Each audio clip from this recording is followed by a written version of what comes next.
Hi everyone, welcome back to my channel. Today we're transforming these damaged, thin, brittle nails into a beautiful, healthy, easy to look at nail set. This is our before, and by the end you'll see a clean, polished finish with a gorgeous hot pink cat eye design. I've been documenting my nail growth journey using Biab and hard gel throughout January and February, so if you're curious, check out my playlist linked here.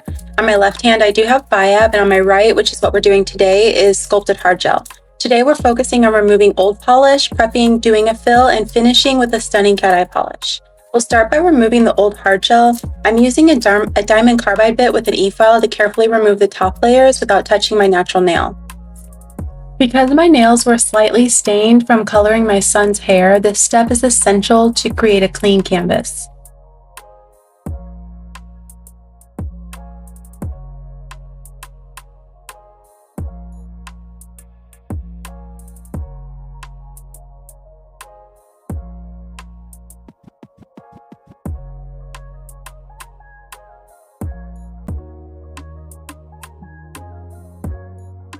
Once the top layer is removed, we lightly refine and balance the surface, moving left to right to level out the nails. Now we're going to push back our cuticles.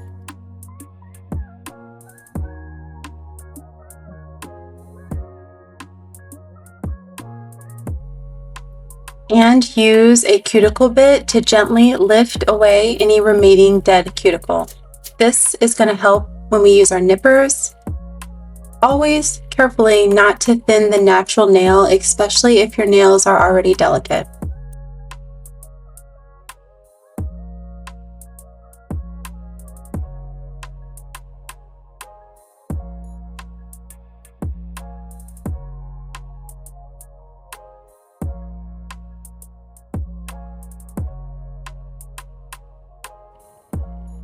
Next, I carefully trim the dead cuticle with nippers to give a clean, healthy appearance while maintaining safety.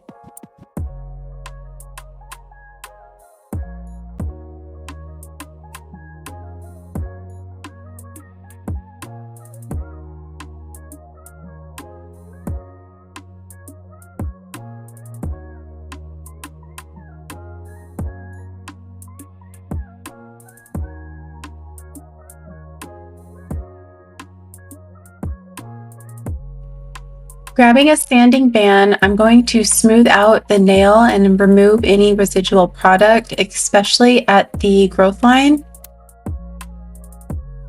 Lightly file without touching your natural nail to prevent lifting for when we're going to add. It will prevent lifting for the future. You really want to thin out the old product to make sure that whatever product is left over, it's still very secure to the nail, because if there's any lifting now, there might be lifting later.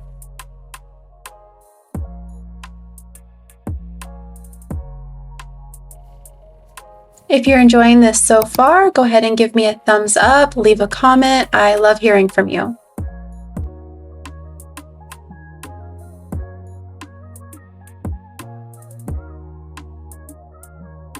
I'm grabbing my Macart cuticle bit. I'll have it linked in the description. This is a very handy tool. And then I'm going to use this to gently sweep the cuticle area, removing any leftover hard gel and ensuring a grippy base for the refill.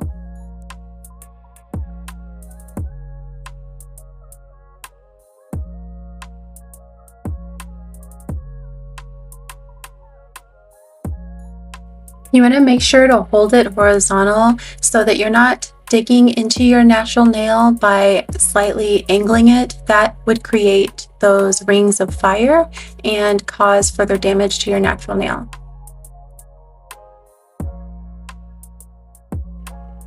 Something that's not as apparent because I didn't film it, I am switching the direction of the bit on the e-file so that I'm going left or right depending on how I'm swooping the nail down.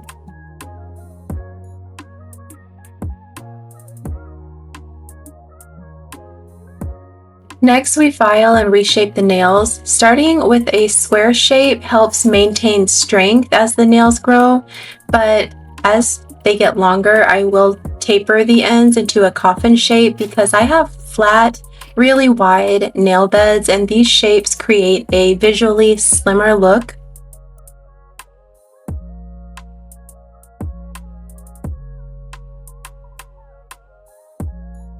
Naillennial is on other social platforms. I'll link those here so that we can connect. I would love to talk to you more through comments, or if you have pictures of things that you've done or inspiration that you enjoy. I would love for you to connect on TikTok, I'm on Facebook, as well as Lemon8 and Instagram. After shaping, we're going to lightly buff the nail surface with a foam buffer to create an even base for hard gel application. Always keep light pressure.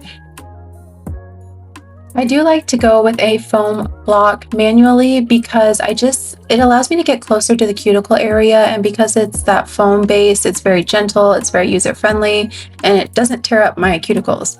Now we're going to spritz with alcohol and dry brush away any of the debris until that alcohol is all absorbed or dried up.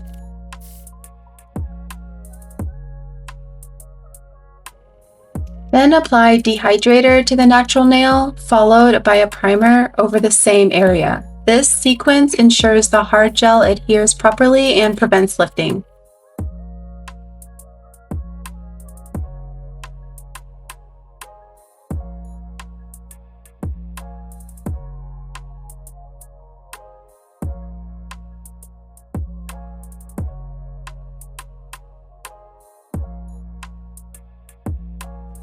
Now I'm applying a foundation or base gel over the entire nail.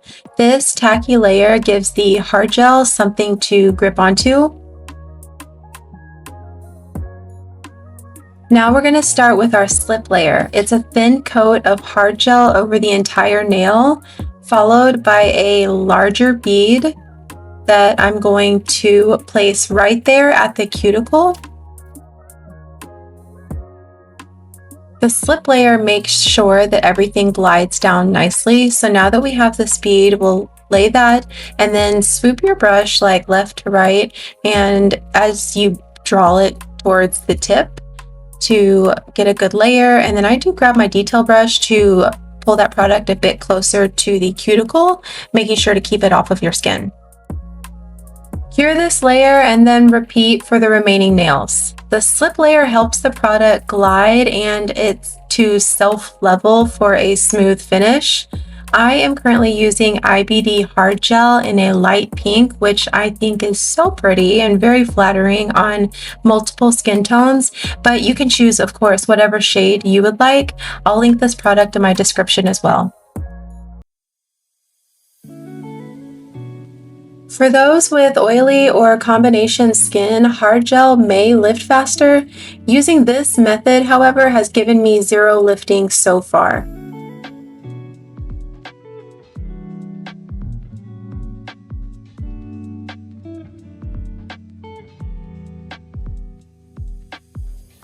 In the playlist that I'll link in my description, I do have another video where I go through this process of applying hard gel in a bit more slower process, and it shows a bit more detail. So if you're interested, be sure to check that out.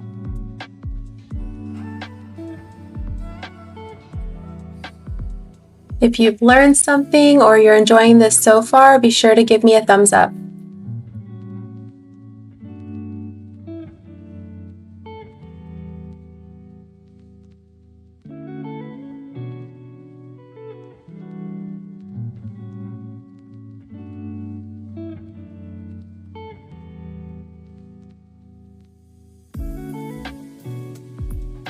After curing, wipe nails with alcohol to remove the tacky layer.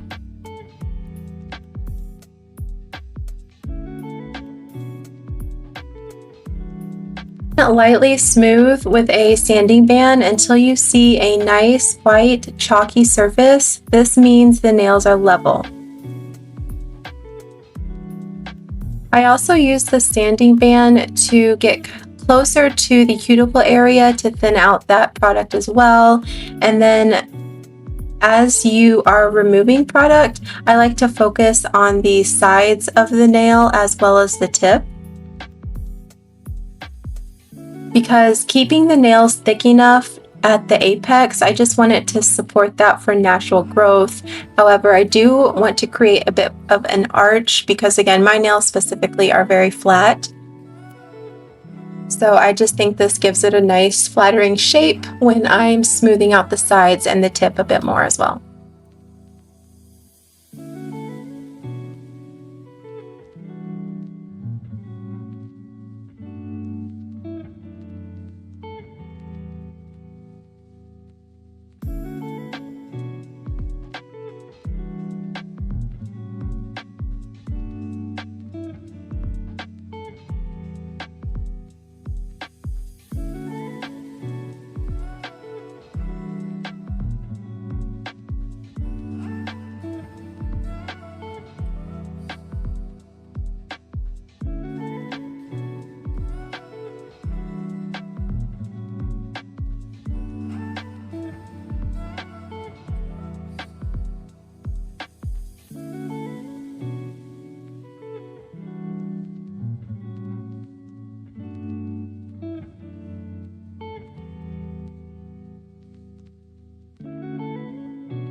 Use a foam sanding block to smooth even further, especially near the cuticle. Light pressure prevents scratches or damage.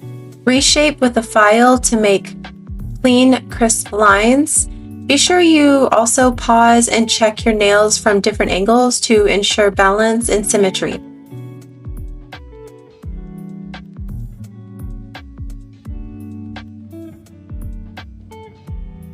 And here as well, you'll reshape your nails just to sharpen up the lines.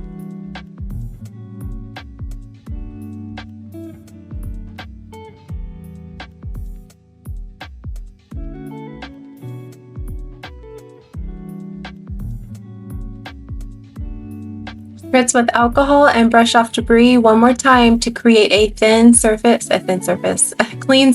for your polish. Now we're jumping into polish. Some people will use a base coat here, but I haven't had any chipping issues, so I go straight in with my hot pink cat eye.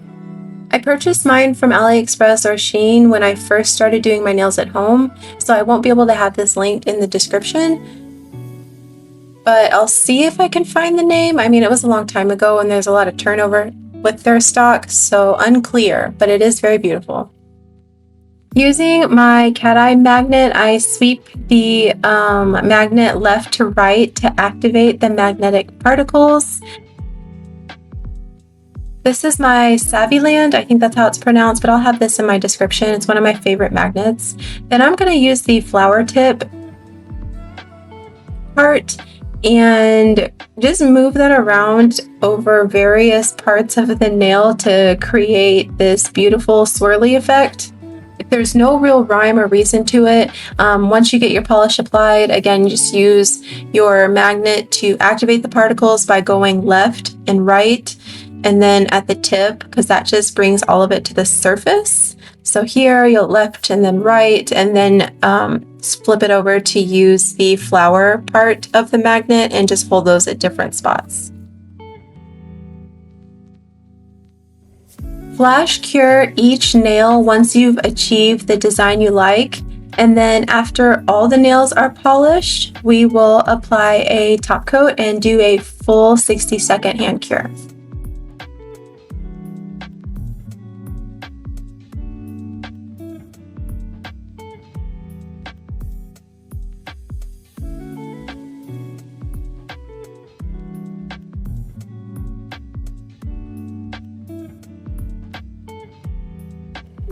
I'm using my favorite honestly I don't know how you pronounce it, but Canny top coat. It is from Amazon and it's so shiny and smooth, and I love the brush application. This will definitely be linked. And that's it. That's our final beautiful clean and polished set with a vibrant hot pink cat eye. I hope you enjoyed this tutorial. Be sure to check out my playlist for more nail growth and hard gel videos. If you learned something new, give this video a thumbs up, like, and subscribe.